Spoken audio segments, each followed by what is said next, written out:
রাজবাড়ী ২ আসনে ধানের শীষের প্রার্থী মনোনয়ন দাবিতে আমরণ অনশন শুরু করেছেন তারেক জিয়া পরিষদের নেতা রিয়াজুল ইসলাম। গতকাল দুপুর ২টা থেকে তিনি এ অনশন শুরু করেছেন বলে জানা গেছে। তিনি রাজবাড়ীর পাংশা পৌরসভার হযরত শাহজুই রাদিয়াল্লাহু তাআলা আনহুর মাজার শরীফের সামনে তার অনশন অবস্থান অব্যাহত রেখেছেন।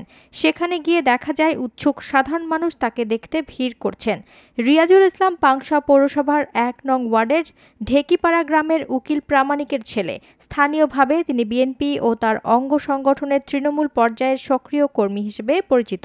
বর্তমানে তিনি তারেক জিয়া পরিষদের রাজবাড়ী জেলা শাখার আহ্বায়ক ও কেন্দ্রীয় কমিটির যুগ্ম আহ্বায়ক হিসেবে দায়িত্ব পালন করছেন বলে জানান।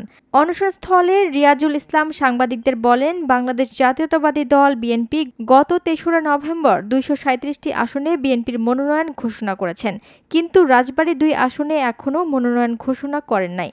তিনি দ্রুত রাজবাড়ী ২ আসনে বিএনপির প্রার্থী ঘোষণার জন্য মনোনয়ন বোর্ডের দৃষ্টি আকর্ষণ করেন। তার দাবি, রাজবাড়ী ২ আসনে প্রার্থী ঘোষণা না দেয়া পর্যন্ত তিনি আমরণ অনশন চালিয়ে যাবেন।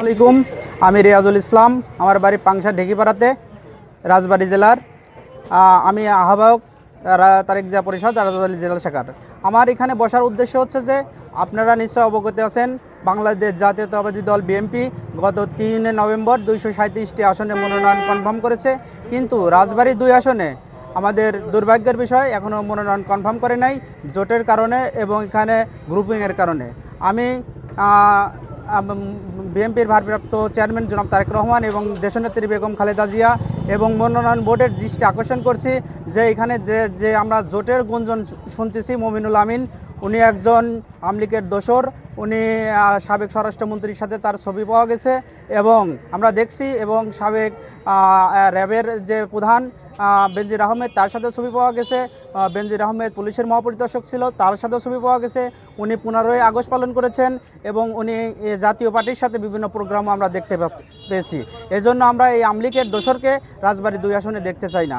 এখানে আমাদের তরুণ নেতৃত্ব জনাব হারুন রশিদ হারুন ভাই, উনি দীর্ঘ 17 বছর লড়াই সংগ্রাম করেছেন, আন্দোলন সংগ্রাম করেছেন, কর্মসূচি পালন করেছেন। ফরিদপুর বিভাগীয় যে কর্মসূচি সেগুলো পালন করেছেন, ঢাকায় যেগুলো কর্মসূচি সেগুলো পালন করেছেন।